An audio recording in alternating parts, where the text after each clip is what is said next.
لا إله إلا الله لا إله إلا الله الله الله الله لا إله إلا هو الله الله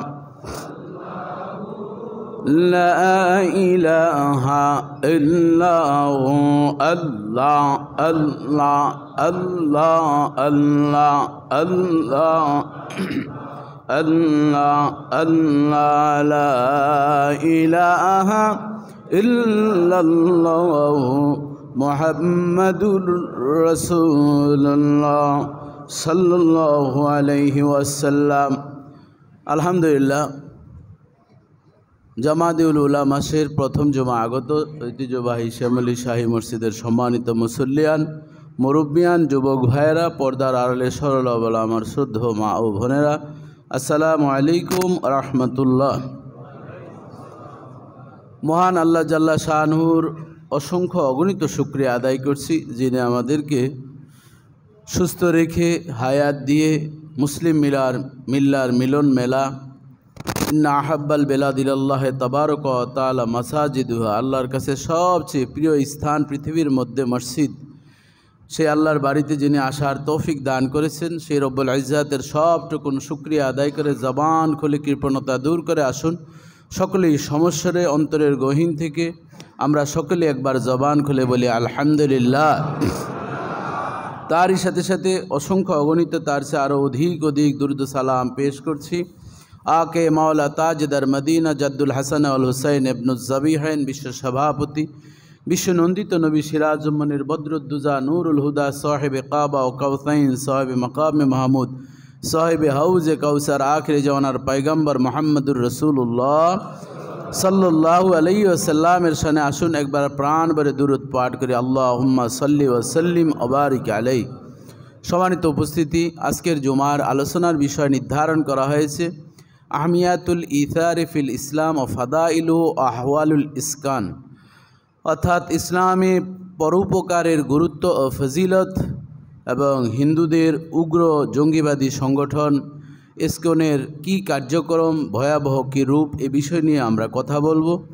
আল্লাহ তাআলার নির্দিষ্ট সময়ের ভিতরে কথাগুলো গুছিয়ে বলার বুঝার মানার এবং আমাদের সমাজে আমূল যাতে পরিবর্তন আল্লাহ তাআলা আমাদের মাধ্যমে করার তৌফিক দান করেন, সেই প্রত্যাশাই আজকে আমরা আলোচনা শুরু করছি। এই বিষয়টাকে আমি কয়েকটি পয়েন্টে সাজিয়েছি বলার সুবিধার্থে, বোঝারও সুবিধার্থে। আসুন পয়েন্টগুলো বলে আমরা কথা শুরু করি। পরোপকার বলতে কি বোঝায়, পরোপকারিতার বিষয়ে কোরআন ও সুন্নাহর কি দিক নির্দেশনা রয়েছে, পরোপকারিতার দৃষ্টান্ত সাহাবায়ে কেরাম কীভাবে রেখেছেন, পরোপকারী হওয়ার জন্য করণীয় ও বর্জনীয়, হিন্দু উগ্রবাদী সংগঠন ইসকন কি ও কেন, আমরা এই সকল বিষয় নিয়ে কথা বলব। সম্মানিত উপস্থিতি, পরোপকার এটি আমাদের কাছে খুবই পরিচিত একটি বাংলা শব্দ।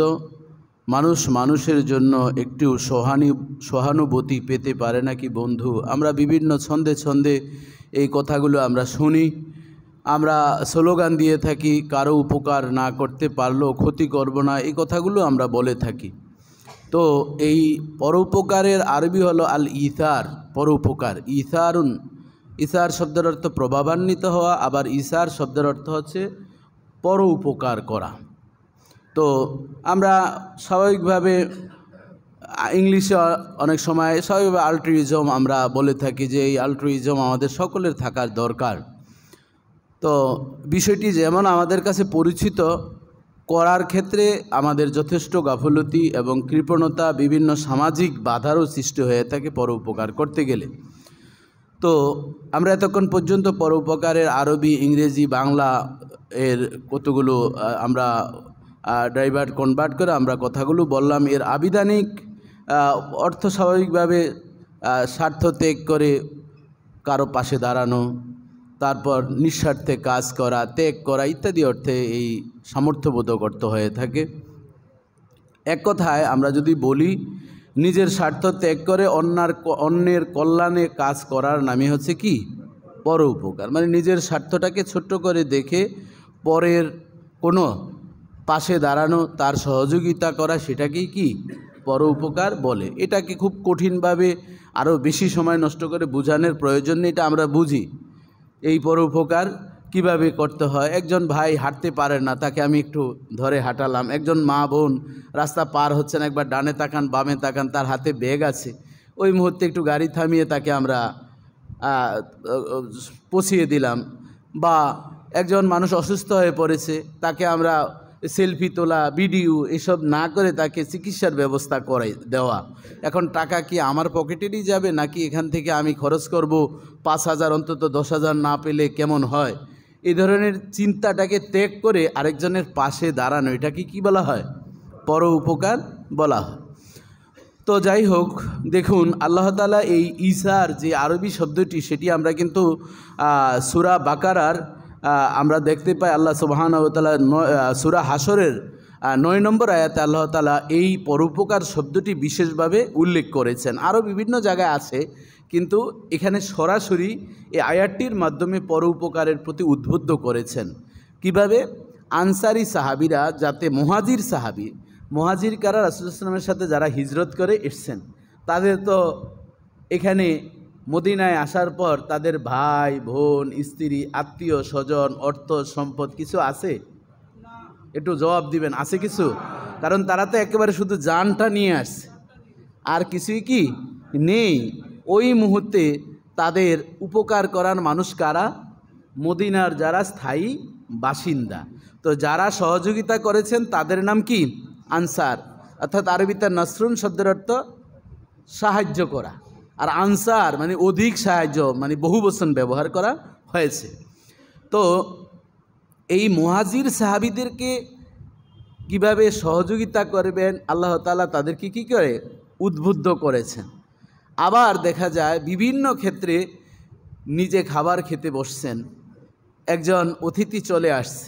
আমরা কিন্তু অনেক সময় এটাকে খুব বিরক্ত ফিল করি, বর্তমানে এটি খুব বেশি, যে আপনি খেতে বসছেন, একজন যদি এসে দরজা নক করে, ইস আর সময় পেল না, খেতে বসলাম সারাদিনে, এখন আসছে।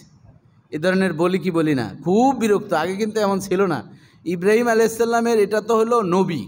ইব্রাহিম আলাইহিস সালাম সবসময় দোয়া করতেন, আল্লাহ আমার এক লোকমা খাবার, এক বেলা খাবার যাতে অতিথি ছাড়া না হয়, এটা তোমার কাছে আমি ভিক্ষা চাই। জোরে জোরে বলেন সুবহানাল্লাহ। একদিন তিনি অতিথি কোনো রকম পাচ্ছেন না, এমন কান্না জড়িত অবস্থায় আছেন, উনি খাবার গ্রহণ করবেন না। আল্লাহ তাআলা ফেরেশতাকে অতিথি হিসাবে পাঠিয়ে ওনার সাথে ব্যবস্থা করলেন, যাতে আমার বন্ধু খাবার গ্রহণ থেকে তিনি যাতে নিরাশ না থাকেন, তিনি যাতে বঞ্চিত না হন, এই জন্য ফেরেশতা পাঠিয়েও পরবর্তীতে তার মেহমান বানিয়ে দিয়েছেন।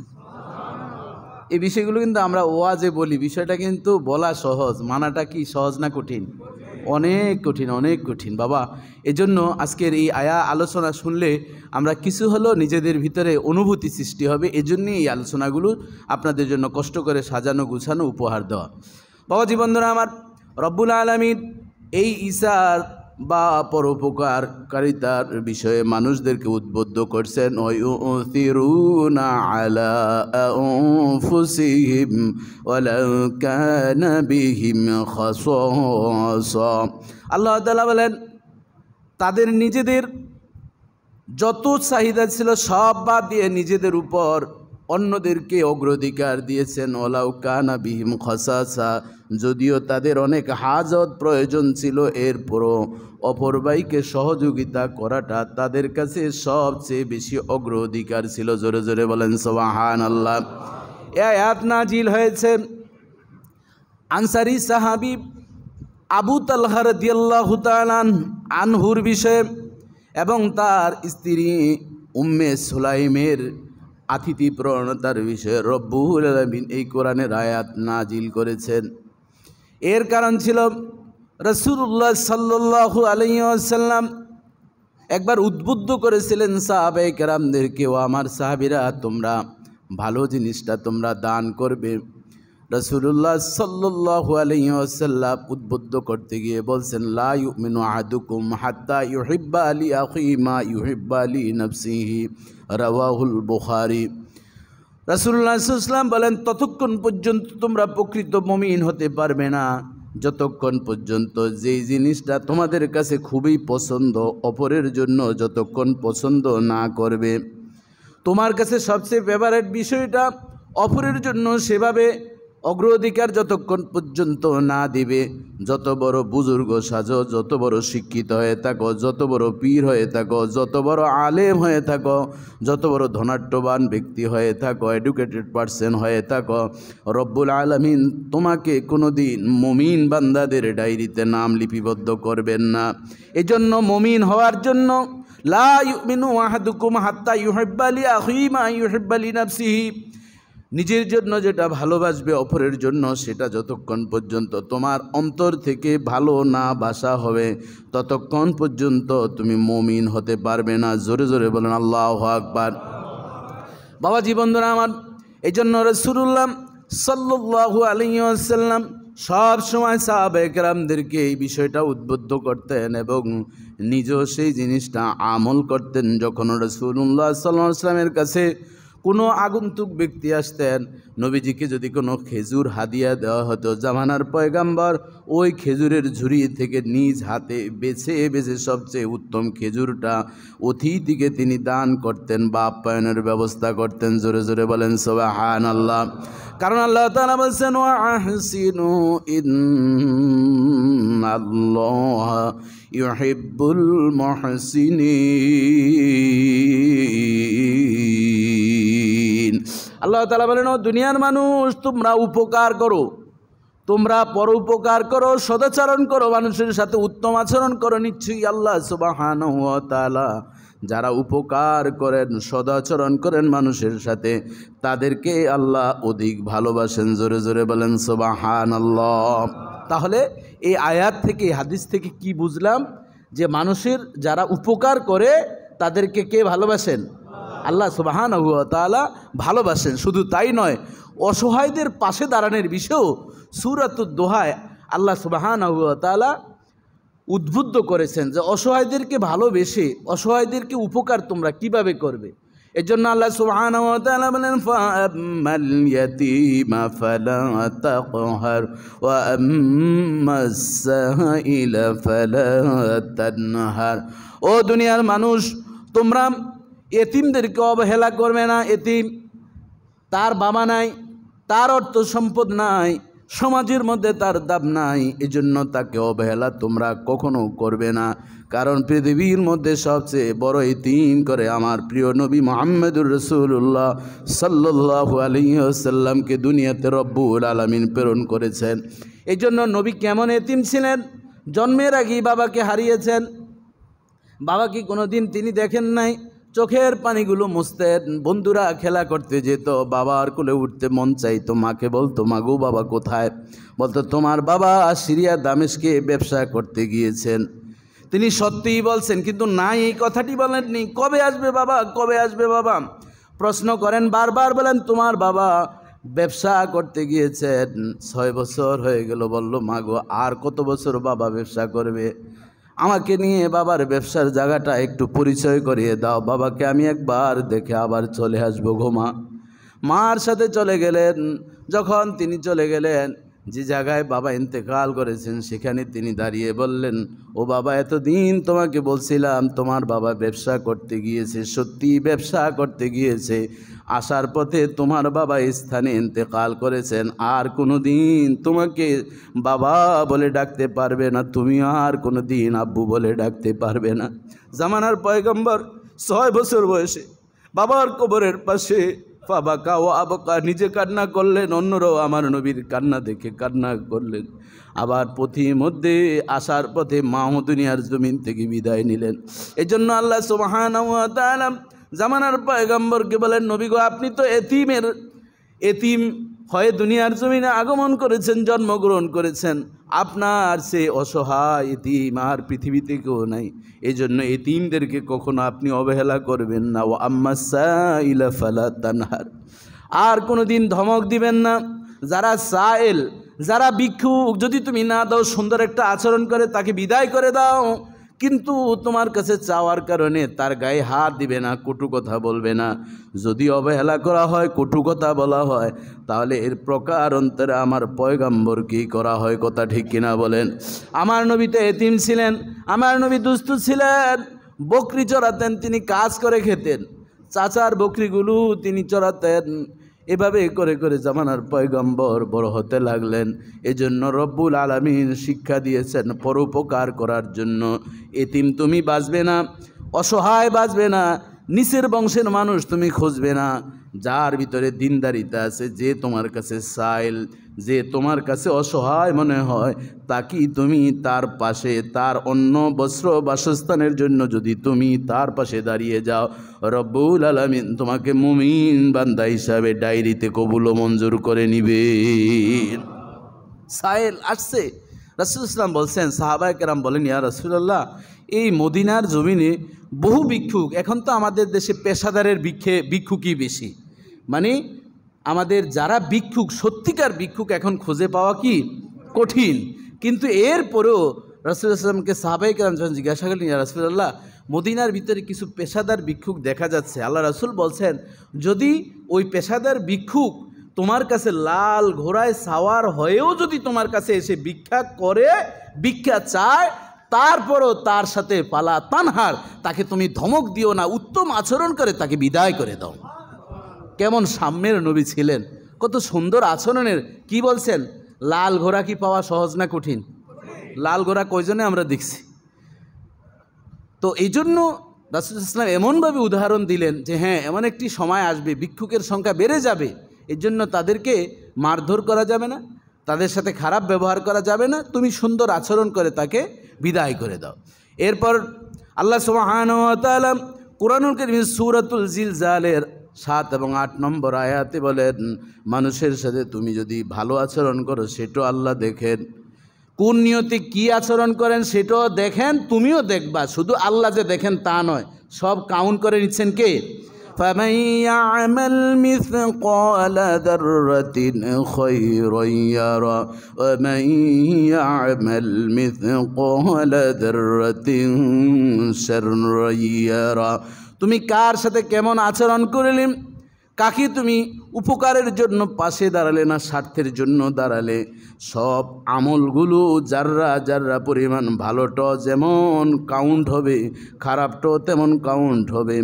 শুধু তাই নয়, রব্বুল আলামিন বলেন, কুল্লা ইনসানিন আলযাবনাহু তায়রাহু ফি উনুকি ওয়া নুখরিজু লাহু ইয়াওমাল কিয়ামাতি কিতাবান ইয়ালকাহু মানসুরা।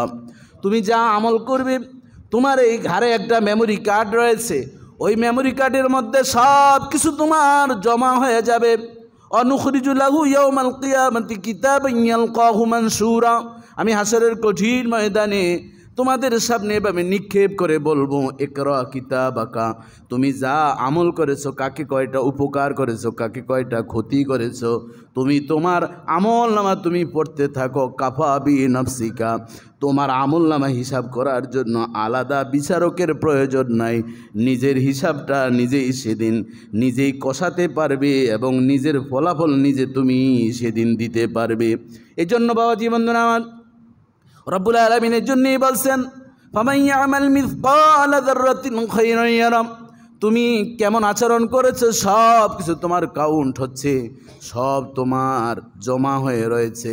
এই জন্য প্রতিদিন স্লোগান আমাদের থাকবে, কারো উপকার না করতে পারলো কোনো দিন আমরা যাতে ক্ষতি না করি। এটি আমাদের স্লোগানের দরকার আছে না নাই? কোনো দরকার নেই আপনি উপকার করার, কারো যাতে কি ক্ষতি না করতে পারে। আমার কথার মাধ্যমে, কলমের মাধ্যমে, ইশারার মাধ্যমে, ইঙ্গিতের মাধ্যমে, যে কোনোভাবেই হোক, আমাকে দিয়ে যাতে কারো ক্ষতি না হয়, এটি কিন্তু আমাদের প্রতিদিনের কনসেপ্ট। কি করবেন ক্ষতি করে? আপনি একজনকে ধমক দিলেন একটা আঙ্গুল দিয়ে, আর 4টা আঙ্গুল কোন দিকে আছে? আপনার নিজের দিকেই তো থাকবে বাবা। এজন্য খুব সতর্ক, আমাদের এই বিষয়গুলো খেয়াল রাখা দরকার। অসহায় বঞ্চিতদের প্রতি দায়িত্ব পালন করতে হবে। যারা দায়িত্বশীল, যারা বড় বড় আমলা রয়েছে, যারা বড় বড় বিচারক, যারা বড় দায়িত্বশীল, সমাজের সমাজপতি যারা, তাদেরকে আল্লাহ সুবহানাহু ওয়া তাআলা বলেন, ইন্নাল্লাহা ইয়া'মুরু বিল আদলি ওয়াল ইহসান ওয়া ইতা'i যিল কুরবা ওয়া ইয়ানহা আনিল ফাহশাই ওয়াল মুনকারি ওয়াল বাগই ইয়া'ইযুকুম লা'আল্লাকুম তাযাক্কারুন। আল্লাহ তাআলা এই পৃথিবীর মানুষকে বলছেন, নিশ্চয়ই আল্লাহ সুবহানাহু ওয়া তাআলা আদেশ দিয়েছেন ন্যায় ইনসাফ প্রতিষ্ঠা করার জন্য, টাকার বিনিময়ে যাতে বিচার না করা হয়, কোনো লোভের বশবর্তী হয়ে বিচার যাতে না করা হয়, এবং মানুষের প্রতি সদাচরণ করা, ভালো আচরণ করা, উত্তম ব্যবহার করা আল্লাহ তাআলা শিক্ষা দিয়েছেন, আদেশ দিয়েছেন। ও ইতা ইদিল কোরবা, এবং যারা নিকটাত্মীয় রয়েছে, প্রতিবেশী যারা রয়েছে তাদের সাথে ভালো আচরণ করা, ন্যায় ইনসাফ প্রতিষ্ঠা করা। ওয়ানহা আনিল ফাহশাই ওয়াল মুনকার, খারাপ অশ্লীল কাজ থেকে বিরত থাকার জন্য বলছেন। অল বাগয়, জুলুম করা থেকে বিরত থাকতে বলছেন। লাআল্লাকুম তাযাক্কারুন, ইয়াইযুকুম লাআল্লাকুম তাযাক্কারুন, তোমাদেরকে উপদেশ দেওয়া হচ্ছে, আর এই উপদেশগুলো তোমরা যদি মেনে নাও তাহলে রব্বুল আলামিন তোমাদেরকে হেদায়েত দান করবেন। এই উপদেশের মাধ্যমে তোমাদের জন্য রব্বুল আলামিন জান্নাতের পথকে সুগম করে দিবেন। আমরা দেখি আমাদের নিজেদের ক্ষেত্রে যখন বিচার করা হয় তখন একরকম, আরেকজনের ক্ষেত্রে বিচার করলে কি আরেক রকম। কয়টা কি খাইছে রে ছেলেটা, চেয়ারম্যানের ছেলে, কয় ডাব খাইছে, কয় ডাব খাইলে কোনো পাপ নাই, কয় না না ভুল হয়েছে, মিস্টেক হয়েছে, ডাব না নারিকেল হয়ে, কয় ঝুনা খাইলে কোনো গুণা নাই। তাহলে এখন কোন দিকে যাবে বলেন তো? ডাব খাইলে কি নাই? পাপ নাই। আর ঝুনা খাইলে আমাদের চাঁদপুর কুমিল্লার এলাকায় বলে ঝুনা নারিকেল, কি বলে না, মানে যেটা একেবারে পানিটার আওয়াজ শোনা যায়, ডাবের আওয়াজ শোনা যায়, ডাবের পানির আওয়াজ শোনা যায় না, যখন মেচুরিট হয় তখন নাড়া দিলে কি হয়? আওয়াজ হয়। এটাকে বলে ঝুনা নারিকেল আমাদের দেশে বলে। তাহলে ঝুনা খাইলে কি নাই? গুনাহ নাই। তার মানে চেয়ারম্যান সাহেব আজ যদি কোনো গরিব অসহায় মানুষের ছেলে হয় তাহলে এক ডাবের জন্য দুনিয়া থেকে বিদায় করে দেয়, এরকম ঘটনা আছে না নাই?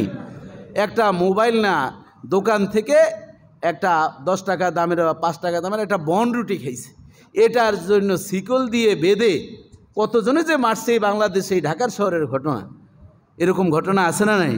5 থেকে 10 টাকা জিনিস আর কলমের খোসা দিয়ে লক্ষ লক্ষ কোটি টাকা বাংলাদেশ থেকে পাচার হয়ে সুইস ব্যাংকে চলে গেছে, এটার জন্য কারো কোনো গাত্র দেওয়া মাথা ব্যথা নেই। কথা ঠিক না বলেন?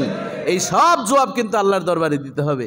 যারা দায়িত্বশীল আছি, কত ব্যাংকে টাকা পাঠাবেন, যারা পাঠিয়েছেন এখন দেখেন আবার আনার জন্য সব ব্যবস্থা চলছে। কথা ঠিক না বলেন? এই জন্য আল্লাহ বলছেন লিমানিল মুলক আলিয়াম লিল্লাহিল ওয়াহিদুল কাহার, আজকের রাজত্ব কার হাতে, সব আজকে দেখো কড়াই গন্ডায় হিসাব আমি আল্লাহই নিব। জোরে জোরে বলেন আল্লাহু আকবার। আইনাল মাফার, আল্লাহ অভিমান করে বলবেন কোথায় পালাবে, আজকে পালাও তো দেখি, পালানোর ব্যবস্থা আছে? এই যে সেনাবাহিনীর যে কর্মকর্তারা, এরা কোথায় পালাবে? জায়গা নাই তো। এখন তাদের কাছে 25 জনের মতন আছে, এদেরকে আবার টেনে হেঁচড়ে নিয়ে যাচ্ছে, আনার জন্য চেষ্টা চলছে। আমাদের সরকার বাহাদুর দেখতেছেন কয়টা টান দিবে, এদিকে টান দিলে ওদিকে ছিঁড়ে, ওদিকে টান দিলে মাথায় কাপড় দিতে গেলে হাঁটুর উপরে উঠে যায়, হাঁটু ডাকতে গেলে আবার মাথায় থাকে না। বর্তমান সরকারের এই অবস্থা। কথা ঠিক না বলেন? কিন্তু নিজে যদি ঠিক থাকি, এই আল্লাহর কোরআন অনুযায়ী যদি আদল ইনসাফ যদি আমরা কায়েম করি, তাহলে কিন্তু চাকরি থেকে যাওয়ার পরেও আর কোনো আপনার সমস্যা হবে না, কেউ আপনাকে কোনো দিন দাগ বসাতে পারবে না। এরকম অফিসার বাংলার জমিনে আছে না নাই? আমার কাছে শত শত রেকর্ড আছে, আমি নিজেই দেখেছি, প্রত্যক্ষদর্শী। একজন ডাইরেক্টর বাটন সেট এখনও ব্যবহার করেন, সে বলে অ্যান্ড্রয়েড সেট ব্যবহার করার মতন আমি হিসাব কষিয়ে দেখেছি। আপনার সাংসারিক খরচ, সন্তানের খরচের পরে আমি যে ফেসবুক চালাবো, আমি যে এমবি খরচ করবো, এটা আমার সুযোগ নেই। গাড়ি তো দূরের কথা। তাহলে তাদেরও দিন যাচ্ছে। আর পাশের টেবিলের যে কেরানি না পিয়নেরও বাড়ি 2-4টা আছে ঢাকার শহরে, এরকম বিভিন্ন সেক্টর আছে না নাই? আপনারা দেখছেন তো, যে মালিক ড্রাইভার, নাম বলতে তো অসুবিধা না, আমাদের উত্তরে কামারপাড়া বাড়ি, ওরে বাবা সে এক মসজিদের সভাপতি হয়েছে, এই মসজিদে আমি চিনি। কত তার মসজিদে যখন আসতো তখন তার 2 সারিতে মানুষ দাঁড়াইতো, না হলেও ঝামেলা। ইমাম, খতিব, মুয়াজ্জিন যারা, যে সভাপতি সাহেবের আগমন শুভেচ্ছায় শুধু মিছিলটা বাকি ছিল। এখন দেখেন জেলের ভাত খাইতে খাইতে যা সম্পদ ছিল সব টেনে হেসড়ে আল্লাহ তাআলা আমি হিলহুম রুয়াইদা, আমি আল্লাহ সুতা উড়িয়ে দিচ্ছি, আর যখন সুতা ধরে টান দিব ওই সুতা রক্ষা করার মতন আর কেউ থাকবে না। কথা ঠিক না বলেন? এখন তো আমরা সেটিই দেখতে পাচ্ছি দুনিয়ার আদালতে। এখন আমাদের কাছে সব স্পষ্ট হয়ে যাচ্ছে। এই জন্য রাসূলুল্লাহ সাল্লাল্লাহু আলাইহি ওয়াসাল্লামের কাছে একবার এই আয়াত নাজিলের পর আম্মা জান আয়েশা সিদ্দিকা রাদিয়াল্লাহু তাআলা আনহা বলেন, ইয়া রাসূলুল্লাহ, ইয়া হাবিবাল্লাহ, অসহায় বঞ্চিতদেরকে আমি দান করব, তাহলে কাদেরকে আমি, আমার হকদারকে কাদেরকে দান করব? রাসূলুল্লাহ সাল্লাল্লাহু আলাইহি ওয়াসাল্লাম বলেন, ও আয়েশা, তোমার দরজার পাশে যাদের বাড়ি রয়েছে, ঘর রয়েছে, তাদেরকে তুমি অধিক পরিমাণ দান করবে। জোরে জোরে বলেন সুবহানাল্লাহ। তোমার দরজার পাশে, অর্থাৎ তুমি যেই দরজা দিয়ে বের হও, এই দরজার পাশে যেই গরিব তাদেরকে তুমি কি দান করো। তবে দান করার ক্ষেত্রে খেয়াল রাখবে, তোমার আত্মীয়ের ভিতরে যারা গরিব আছে তাদেরকে তুমি আগে দিবে। একটা হচ্ছে প্রতিবেশীর অধিকারের সওয়াব পাবে, আরেকটা হচ্ছে আত্মীয় হিসাবে তুমি তার অধিকার আদায় করলে, এজন্য ফালাহুম আজরানে, তোমার দুটি প্রতিদান দান করবেন কে? আল্লাহ। আর আমরা দেখি অনেক সময় শ্বশুরবাড়ির এলাকার দানটা আমি খুব হাইলাইটস করি, কিন্তু আমার নিজের বাড়ির অনেক চাচা, অনেক খালাতো ভাই, মামাতো ভাই, চাচাতো বোন, ফুফাতো বোন, এরকম কাজিন আমাদের আপনাদের গরিব আছে না নাই? আরে কত এরকম মানুষ দেখছি, ধনাঢ্যবান ব্যক্তি এলাকায় দান করে না, দান করে কই? ওই যে ওনার হোম মিনিস্টারকে ঠিক রাখার জন্য সব গডিবাডি সয় ওখানে পাঠায়। এটিও রাসূল ইসলামের এই হাদিস থেকে। তাহলে বোঝা যায় কি, যে আপন আত্মীয়, এখানে দরজার কাছে বলতে কি বুঝিয়েছেন? যে নিকটতম আত্মীয়, তাকে আপনার কি দান করতে। এরকম যদি এই রোগে যদি কেউ থাকেন, আজকের এই অ্যান্টিবায়োটিক চিকিৎসার পরে মেহরবানি করে, এতদিন বলবেন যে হুজুর জানি নেই, আল্লাহ মাফ করবেন, আজকে জানার পর যদি নিকট আত্মীয়দেরকে যদি আপনি না দেন, তাহলে রব্বুল আলামিনের দরবারে আপনার জবাবদিহি করতে হবে। কথা ঠিক না বলেন? এই বিষয়টি খেয়াল রাখবেন। আজকে থেকে আপনি লিস্ট করবেন, আমার নিকট আত্মীয় কে আছে, আমার নিকটতম প্রতিবেশী কে আছে, তাদেরকে আমরা পাশে যাতে দাঁড়াতে পারি। এটি কিন্তু বুখারী শরীফের হাদিস। বাবাজি বন্ধু, আমাদের অনেকগুলো আলোচনার বিষয়, এজন্য আমি বিষয়গুলো সহজ করে যাচ্ছি। বাবাজি বন্ধুরা আমার, উপকারের শ্রেষ্ঠ একটা দৃষ্টান্ত আনসারি সাহাবী আবু তালহার জীবনে হয়েছে, যেটি আমরা কল্পনাও করতে পারবো না। রাসূলুল্লাহ সাল্লাল্লাহু আলাইহি ওয়াসাল্লাম একবার মসজিদে নববীতে এভাবে উপকারের কথা বলছেন, উত্তম দানের কথা বলছেন। উত্তম দানের আলোচনা করতে গিয়ে রব্বুল আলামিনের কোরআনের আয়াত তেলাওয়াত করলেন। সূরা আলে ইমরানের 92 নম্বর আয়াত নবীজি তেলাওয়াত করলেন, লাউ তানালুল বিররা হাত্তা তুনফিকু মিম্মা তুহিব্বুন। আল্লাহ তাআলা কোরআনের আয়াত নাজিল করলেন, ততক্ষণ পর্যন্ত তোমাদের নামাজ, রোজা, হজ, যাকাত, কোনো ইবাদত রব্বুল আলামিনের কাছে পৌঁছবে না, গ্রান্ট হবে না, কবুল হবে না, রব্বুল আলামিন গ্রহণ করবেন না, যতক্ষণ পর্যন্ত তোমাদের প্রিয় জিনিসটা গরিব অসহায় দুস্থদেরকে তোমরা যতক্ষণ পর্যন্ত না দিবে। এই আয়াত যখন নাজিল হয়ে গেল, এ সম্পর্কে আমরা আনাস ইবনে মালিক রাদিয়াল্লাহু তাআলা আনহুর থেকে বর্ণিত কিতাবুজ যাকাত বুখারী শরীফের 1461 নম্বর হাদিসে দেখতে পাই। আনাস ইবনে মালিক রাদিয়াল্লাহু তাআলা আনহু বলেন, কানা আবু তালহা আকসারুল আনসার বিল মদিনাতে মানাল মিন নখলিন। আবু তালহা ছিলেন খেজুরের বাগানের মালিক হিসাবে, মালিকের দিক থেকে মদিনার মধ্যে সবচেয়ে বেশি খেজুর হতো আবু তালহার। সেদিক থেকে তিনি মদিনার 1 নম্বর ধনী ছিলেন। ওকানা আহাব্বাল আমওয়ালিহি ইলাইহি বাইরুহা ওকানাত মুস্তাকবিলিহিল মসজিদ। মসজিদে নববীর সামনে, মুস্তাকবিলিহিল মসজিদ, মসজিদে নববীর সামনেই বাইরুহা নামক একটা খেজুরের বাগান ছিল আবু তালহার। ওকানা রাসূলুল্লাহ সাল্লাল্লাহু আলাইহি ওয়াসাল্লাম ইয়াদখুলুহা ওয়া ইয়াশরাবু মিম্মা ইয়া তাইয়্যিবা। রাসূলুল্লাহ সাল্লাল্লাহু আলাইহি সাল্লাম মসজিদে নববীতে যখন বসতেন, নামাজ পড়তেন, নামাজ পড়া শেষ হয়ে যেত, প্রায় তিনি ওই বাইরুহা খেজুরের বাগানে প্রবেশ করতেন, আবু তালহার খেজুরের বাগানে। সেখানে বসতেন তিনি, মিষ্টি পানি, অর্থাৎ ওই বাইরুহা খেজুরের বাগানের একটা কূপ ছিল, ওই কূপের পানিটা ছিল মদিনার অন্যান্য কূপের চেয়ে সবচেয়ে মজাদার পানি কি ছিল। রাসূল সাল্লাল্লাহু প্রবেশ করে সাহাবীদেরকে বলতেন, বাইরুহা ওই কূপের পানিটা কি নিয়ে আসো। খেজুরও খেতেন আর পানিও পান করতেন। হাদিসখানা এইভাবেই বর্ণিত, তৈয়বা, খুব মিষ্টি ছিল। ফালাম্মা নাজালাত হাজিল আয়া, যখন এই আয়াত নাজিল হয়ে গেল, লান তানালুল বিররা হাত্তা তুনফিকু মিম্মা তুহিব্বুন, প্রিয় জিনিসটা যদি আপনজন গরিব অসহায়দেরকে না দান করে, ততক্ষণ পর্যন্ত কোনো ইবাদত রব্বুল আলামিনের কাছে কবুল হবে না। এই আয়াত নাজিল হওয়ার পর কামা আবু তালহা ইলা রাসূলিল্লাহ সাল্লাল্লাহু আলাইহি ওয়াসাল্লাম, আবু তালহা নবীজির সামনে উপস্থিত হয়ে গিয়ে বললেন, ইয়া রাসূলুল্লাহ, ইয়া হাবিবাল্লাহ, ইন্নাল্লাহ ইয়াকুলু ফি কিতাবি লান তানালুল বিররা হাত্তা তুনফিকু মিম্মা তুহিব্বুন। আল্লাহ তাআলা কোরআনে আয়াত নাজিল করে, এই বিষয়টি জানিয়েছেন ওয়ান্না হাব্বা আমওয়ালি ইলাইয়া বাইরুহা। কাজী এ আয়াত নাজিলের পর আমি বুঝতে পারলাম আমার সম্পদের মধ্যে বাইরুহার খেজুরের বাগানটাই সবচেয়ে আমার প্রিয়। এই কথা যখন বললেন ওয়ান্নাহা সাদাকাতান লিল্লাহি আরজু বাররাহা ওয়া যাখরাহা ইনদাল্লাহি ফাদুআ ইয়া রাসূলুল্লাহ হাইসু আরাকাল্লাহ। জোরে জোরে বলেন সুবহানাল্লাহ। কাজী নবীজি আপনি যে কোরআনের আয়াত বলেছেন, যে আয়াত নাজিল হয়েছে, আমি আপনাকে সাক্ষী করে বলছি নবী গো, আমি আমার বাইরুহা সবচেয়ে প্রিয়, আমার খেজুরের বাগান সবচেয়ে মজাদার খেজুর হয়ে থাকে এই বাইরুহা, এই খেজুরের বাগানে, এবং এই বাইরুহা খেজুরের বাগানের কূপের পানিটা সবচেয়ে মজাদার।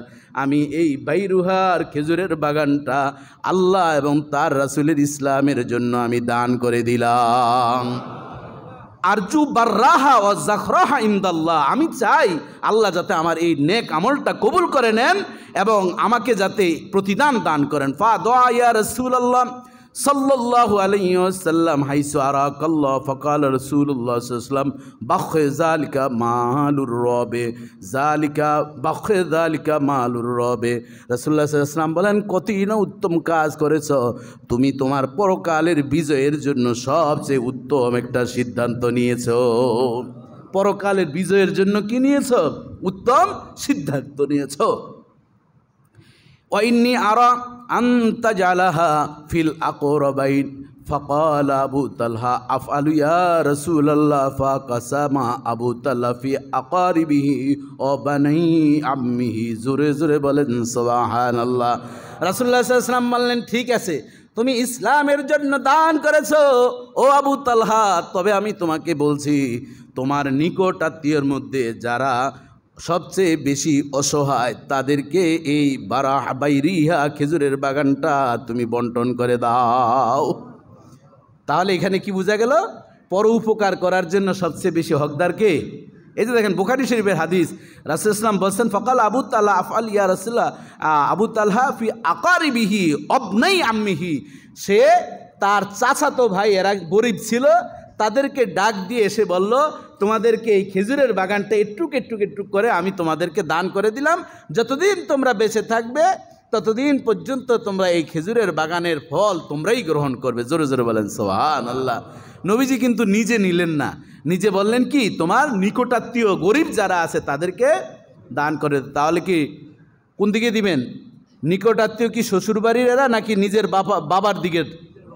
বাবার দিকের। তো বলবেন যে হুজুর শ্বশুরবাড়ির দিলে সমস্যা কি? কোনো সমস্যা নাই, আমি সয়ে যাব প্রয়োজনে দেওয়ার জন্য, একদিন দিন তারিখ করবেন, কোনো সমস্যা নাই। কিন্তু আগে নিজের যেই রক্তের যেই সম্পর্ক তাদেরকে একটু দিয়ে তারপরে ঈদের সময় লিস্ট করবেন বউকে নিয়ে। যারা বুদ্ধিমতা বউ তারা কিন্তু আগে নিজের শ্বশুরবাড়িরটা বলে যে এদিক থেকে হিসাব করো, তাহলে ওদিক থেকে করলে স্বাভাবিকভাবে কান টানলে মাথা কি আসবেই। কিন্তু পরিতাপের বিষয়, আগে নিজের দিক শুরু করে লাস্টে ঝগড়া করে পরে মার্কেটিং শেষ হয়। কথা ঠিক কিনা বলেন? এজন্য বরকত থাকে না। এই বিষয়গুলো খেয়াল রাখতে হবে সব সময়। এই যে বলছেন অবনাই আম্মিহি, যে তুমি তোমার চাচাতো ভাই বা তোমার কাজিন যারা আছে, তোমার বহু ফুফু, আপনাদের আমাদের এরকম আছে না নাই, এদের প্রতি আপনি খেয়াল রাখবেন নবীজির এই হাদিস দিয়ে। এরপরে দেখুন আবু তালহা রাদিয়াল্লাহু তাআলা নবীজির কাছে এমনিতে তিনি ভালো হন নাই, আরও অনেকগুলো কারণ ছিল। একদিন রাসূলুল্লাহ সাল্লাল্লাহু আলাইহি ওয়াসাল্লাম বললেন যে মাই উদাইফু হাযাল লাইল ইয়ারহামুল্লাহ, একজন আগন্তুক হঠাৎ করে এসে বলল, ইয়া রাসূলুল্লাহ আমি খুব ক্ষুধার্ত, রাতে আসলেন, আমার খুব ক্ষুধা লেগেছে, আমাকে একটু খাবারের যদি ব্যবস্থা করতেন। আহারে, এই হাদিসটা পড়ি আর শুধু মাঝে মধ্যে মানে এমন আবেগ আপ্লুত হয়ে যায় যে আমাদের জীবনটা কত লাক্সারিয়াস, খাবারের অভাব নেই। রাসূলুল্লাহ সাল্লাল্লাহু আলাইহি ওয়াসাল্লামের কাছে যখন ওই আগন্তুক আসলো, আসার পর রাসূলুল্লাহ সাল্লাল্লাহু আলাইহি ওয়াসাল্লামের 10 জন স্ত্রী ছিল, খাদিজা রাদিয়াল্লাহু তাআলা আনহার 111 জন, তিনি ইন্তেকাল করলেন। এরপরের ঘটনা, 10 স্ত্রীর ঘরে রাসূলুল্লাহ সাল্লাল্লাহু আলাইহি ওয়াসাল্লাম গেলেন, গিয়ে বললেন তোমাদের ঘরে কি একটু খাবার আছে? আমার একজন মেহমান আসছে। একজন স্ত্রী বলেন, ইয়া রাসূলুল্লাহ ঘরে পানি ছাড়া আর আমাদের কোনো খাবার নেই। রাসূলুল্লাহ সাল্লাল্লাহু আলাইহি ওয়াসাল্লাম খুব আহত হয়ে তিনি মনটা কষ্ট নিয়ে এরপর সাহাবীদেরকে ডাক দিলেন, ও সাহাবীরা, মাই উদাইফু হাযাল লাইল ইয়ারহামুল্লাহ, তোমাদের মধ্যে কে এমন আছো যে আল্লাহর একজন মেহমান খাবার খেতে এসছে, তাকে একটু মেহমানদারি করবে? কে আছে? ইয়ারহামুল্লাহ, তাকে রব্বুল আলামিন দয়া করবেন, তার উপর রব্বুল আলামিন নিয়ামত দান করবেন। রাসূলুল্লাহ সাল্লাল্লাহু আলাইহি ওয়াসাল্লাম যখন এইভাবে ভিক্ষুকের মতন সাহাবীদের কাছে চাইতে লাগলেন, সবাই তো অভাবী, কারো তো খাবার নাই। পৃথিবীর শ্রেষ্ঠ মহামানব, যার 10 জন স্ত্রীর ঘরে পানি ছাড়া কোনো খাবার ছিল না, আবু তালহা রাদিয়াল্লাহু তাআলা আনহু, তিনি বললেন, ইয়া রাসূলুল্লাহ, ইয়া হাবিবাল্লাহ, আমাকে একটু সময় দিন, আমি একটু খবর নিয়ে আসি, আমার ঘরে কোনো খাবার আছে কিনা আমি একটু খবর নিয়ে আসি। আবু তালহা দৌড়িয়ে স্ত্রীর কাছে গিয়ে বললেন, স্ত্রী গো, ঘরে কোনো খাবার আছে কিনা? স্ত্রী বলল, স্বামী, আমার ঘরে একটা রুটি আছে, ছোট্ট বাচ্চাটার জন্য এই খাবারটা রেখেছি। আবু তালহা রাদিয়াল্লাহু তাআলা আনহু বললেন, বাচ্চাটাকে ঘুম পাড়িয়ে দাও কষ্ট করে, নবীজির মেহমান আসছে, দুনিয়াতে এর চেয়ে দামি মেহমান আর কেউ নাই, এই রুটিটা মেহমানকে দিবে। তবে মনে রাখবে, যখন আমি ঘরে নিয়ে আসব, সাথে সাথে তুমি খাবারটা দেওয়ার পর বাতিটা নিভিয়ে দিবে, আর একটু মুখে আওয়াজ করবা, যাতে বুঝে আমরাও খাচ্ছি, না হয়তো সে আমাদেরকে বলবে আপনারা খাচ্ছেন কিনা। বাতি নিভিয়ে দেওয়া হলো, স্বামী স্ত্রী জিব্বা নাড়তেছেন, মুখ নাড়তেছেন, আর ওই আল্লাহর বান্দা মেহমানের খাবার যখন শেষ হয়ে গেল, কোরআনের আয়াত নাজিল হয়ে গেল, ওয়ায়ুসিরুনা আলা আনফুসিহিম ওয়ালাউ কানা বিহিম খাসাসা। রাতে ওই সূরা হাশরের 9 নম্বর আয়াত নাজিল হয়ে গেল। অগ্রাধিকার দিয়েছে তাদের নিজেদের উপর, নিজেদের বহু চাহিদা ছিল, তারপরও নিজেদের চাহিদাকে বাদ দিয়ে মেহমানের মেহমানদারির জন্য অগ্রাধিকার দিয়েছেন, এমনও মানুষ দুনিয়াতে আছে। এই আয়াত যখন নাজিল হয়ে গেল, ফজরের নামাজ জামানার পয়গম্বর পড়ালেন, পড়িয়ে তিনি বললেন, আজাবাল্লাহু মিন সানিকুমা বিদাইফিকুমাল বারিহা, আল্লাহ বড় আশ্চর্যান্বিত হয়েছে তোমাদের আচরণে, গতকালের মেহমানকে আপ্যায়নের করার কারণে রব্বুল আলামিন এত খুশি হয়েছেন, ওই খুশির কারণে সূরা হাশরের 9 নম্বর আয়াত নাজিল করে দিয়েছে। সাহাবীরা একজন আরেকজনের দিকে তাকান, এই ভাগ্যবান ব্যক্তিকে, এই ভাগ্যবান ব্যক্তিকে আমরা একবার দেখতে চাই, যার সাথে কোরআনের আয়াত নাজিল হয়েছে। একজন আরেকজনের দিকে তাকান। আবু তালহা বুঝার আর বাকি নাই, আমরা এই কাজ করেছি, রব্বুল আলামিন খুশি হয়েছে। আবু তালহা এত বেশি কান্না করা শুরু করলেন, আমরা খুশির খবর পেলে হাসি, আর আবু তালহা খুশি হয়ে তিনি কান্না শুরু করলেন। সাহাবায়ে কেরাম বুঝতে পারলেন এই কাজটা গত রাত্রে আবু তালহাই করেছেন। জোরে জোরে বলেন সুবহানাল্লাহ। আবু তালহা এই মেহমানদারি করেছেন, বাতি নিভিয়ে দিয়ে, নিজের ছোট্ট বাচ্চাকে খাবার না দিয়ে বাতিটাকে নিভিয়ে দিলেন। এটি কি আমাদের দুনিয়াতে এখন আমাদের ঘরে আছে? এজন্য মেহমান যখন আসে আমরা বিরক্ত হব না, খাবার যতটুকু আছে। সাহাবায়ে কেরাম, এই যে মুহাজির সাহাবীরা এসছেন, ওয়াজ করা তো সহজ, ঘরের অর্ধেক দিয়ে দিয়েছেন, খেজুরের বাগান দিয়েছেন, স্ত্রী ছিল 2 জন, একজনকে তালাক দিয়ে পরবর্তীতে বলল, ও ভাই তুমি কি কোরআন তেলাওয়াত করতে পারো? বলল, হ্যাঁ পারি। তাহলে ওই সাবেক স্ত্রীকে ডাক দিয়ে বলছেন, তুমি তো এতদিন আমার স্ত্রী ছিলে, আমার ভাই তো মুহাজির, তাদের তো কিছুই নেই, তোমাকে কোরআন শিক্ষা দিবে, কোরআনের বিনিময়ে তার কাছে তুমি বিবাহ বসবে। এভাবে তারা মুহাজির সাহাবীদেরকে এভাবে সহযোগিতা করেছেন। এই জন্যই আল্লাহ তাআলা বলেছেন, ওয়ায়ুসিরুনা আলা আনফুসিহিম, তারা তাদের নিজেদের চাহিদা ছিল, অনেক অর্থ ছিল না, এই সব কিছু বাদ দিয়ে আরেক ভাইকে অগ্রাধিকার দিয়ে উপকার করেছে। এই জন্য রব্বুল আলামিন তাদেরকে জান্নাতি হিসাবে ঘোষণা দিয়েছেন। জবান খুলবেন আল্লাহু আকবার, আরো জবান খুলবেন আল্লাহু আকবার। বাবাজি বন্ধুরা আমার, হাদিসের আলোকে আমরা দেখতে পাই রাসূলুল্লাহ সাল্লাল্লাহু আলাইহি ওয়াসাল্লাম ইরশাদ করেন, ও দুনিয়ার মানুষ ও আমার উম্মতি মুহাম্মাদিরা, তোমরা শুনে নাও, আল মুসলিম আকুল মুসলিম, এক মুসলমান আরেক মুসলমানের ভাই, লা ইয়াজলিমু ওয়া লা ইউসলিমুহু, এক ভাই আরেক ভাইয়ের উপর জুলুম করবে না, এবং এক ভাইয়ের বিপদে তুমি তাকে ফেলে দিয়ে তুমি চলে যাবে না। ওমান কানা ফি হাজাতি আখি কানাল্লাহু ফি হাজাতিহি, কোনো ভাইয়ের প্রয়োজনে যদি কোনো ভাই সাড়া দেয়, ডাকে সাড়া দেয়, তার যদি হাজত পূরণ করে, রব্বুল আলামিন তার হাজত পূরণ করে দিবেন। ওমান ফাররাজা আন মুসলিমিন কুরবাতা ফাররাজাল্লাহু আন কুরবাতি মিন কুরবি ইয়াউমাল কিয়ামা। আর যে ব্যক্তি দূর করবে কোনো মুসলমান ভাইয়ের কুরবাহু দুঃখ কষ্ট, রব্বুল আলামিন এই দুনিয়ার জমিনে দুঃখ কষ্ট দূর করার কারণে কিয়ামতের দিন ওই ভাইয়ের যেই দুঃখ কষ্ট বড় জাহান্নাম তার জন্য অবধারিত হয়েছিল, ওই জাহান্নামের দুঃখ কষ্টটা তার থেকে সরিয়ে নিয়ে তাকে জান্নাতের মেহমান বানিয়ে দিবেন। হাসরের কঠিন ময়দানে সবচেয়ে বড় দুঃখ কি? সূর্যের আলো পড়বে কারো 4 আঙ্গুল, কারো 1 বিঘত, এই মগজ গলতে গলতে কারোর জন্য 1 হাঁটু, কারোর জন্য বুক পরিমাণ, নাক পর্যন্ত হাবুডুবু খাবে, এরকম পানি হয়ে যাবে, দুর্গন্ধ। ওই কঠিন মুহূর্তে রব্বুল আলামিন তার দুনিয়াতে এক ভাইয়ের হাজত কষ্ট দূর করার কারণে ওই জাহান্নামের কষ্ট, ওই আযাবকে আল্লাহ তাআলা দূর করে দিবেন। জোরে জোরে বলেন সুবহানাল্লাহ। ওমান সাতারা মুসলিমান সাতারাহুল্লাহু ইয়াউমাল কিয়ামা, বুখারী শরীফের 2442 নম্বর হাদিস। যদি কোনো ভাইয়ের দুষ্ত্রুটি যদি পেয়ে যান, এটি নিয়ে আমরা আলোচনা যত বন্ধ করে রাখবেন, গোপন রাখবেন, হাসরের ময়দানে রব্বুল আলামিন আপনার আমার গোপনীয়তা, আমাদের পাপগুলোকে গোপন রাখবেন। জোরে জোরে বলেন সুবহানাল্লাহ। অথচ আমরা দেখা যায় কারো যদি একটু দোষ ত্রুটি পাই, তাহলে যত ধরনের ফেসবুক পর্যন্ত আমরা দিয়ে নিস্তার হই না, ফোন করে করে আরও বলি। এরকম হয় কি হয় না? কে কয় বিবাহ করছে, কার বউ কি ছিল, কার কি হয়েছে, কার মেয়ে কার সাথে ভাগছে। মনে হয় যেন নামাজ পড়তে আসি না, যেন এগুলিই আলোচনা করি। কথা ঠিক কিনা বলেন? দোকানে চা খাইতে আসি না, যেন গীবত করার জন্য আসি। মসজিদে আমরা বসি, আলোচনা শুনবো, এর ভিতরে দেখা যায় যত ধরনের সুযোগ পেলেই কি আমি, কি কমিটি, কি মুসল্লি, কি আরেক ভাই কে কি আচরণ করে, সব নিয়ে আলোচনা করি। একজনে আসছে যায় নামাজ বিছাইছে, হয়তো একটু নিজে যেখানে বসতেন আরেকজনের জায়গার ভিতরে পড়ছে, শুরু হইল গন্ডগোল। মসজিদে এই ধরনের আছে না নাই? সব মানে একজনের যায় নামাজ নিয়ে তর্ক করতে গিয়ে কে মদ খাইছে কোন কালে সেটা পর্যন্ত আলোচনা করে। কথা ঠিক কিনা বলেন? কে কোন মেয়ের সাথে প্রেম করছে ছাত্র জীবনে কলেজে, সেটাও মসজিদে ঢুকিয়ে নেয়। এরকম আছে না নাই? আপনাদের আমাদের মসজিদে নাই, বিভিন্ন জায়গায় ওয়াজ করতে যাই তো সেই সব জায়গার ঘটনা এখানে বলছি। বাবাজি, বন্ধুরা আমার, এই বিষয়গুলো আমাদের খেয়াল রাখতে হবে। দেখুন, রাসূলুল্লাহ সাল্লাল্লাহু আলাইহি ওয়াসাল্লাম বলতেছেন, যখন নবীজির উপর কোরআনের আয়াত নাজিল হয়ে গেল গারে হেরায়, নবীজি খুব ভয় পেলেন। জাম্মিলুনি জাম্মিলুনি, আমাকে কম্বল দাও, কম্বল দাও। খাশিতু আলা নফসি, আমি ভয় পাচ্ছি, মনে হয় আমি বাঁচবো না। দেখেন কেমন স্ত্রী, কেমন নবী, তার স্ত্রী কেমন। এই জন্য স্ত্রীরও কিন্তু স্বামীকে দুঃখ দুর্দশার সময় সাপোর্ট দিতে পারে কিভাবে। তিনি বললেন, ফাকালাত কাল্লাল্লাহ লা ইউযিকাল্লাহু আবাদা, আল্লাহ কখনো আপনাকে অপমানিত করবেন না। ইন্নাকা লা তাসিলুর রহিম, আপনি আপনার আত্মীয়তার বন্ধন অটুট রাখেন। তাহমিলুল কাল্লা তাকসিবুল মাদুমা, নিঃস্ব যারা তাদেরকে আপনি উপকার করেন, যাদের দুঃখ কষ্ট আছে তাদের বোঝা আপনি সরিয়ে নেন।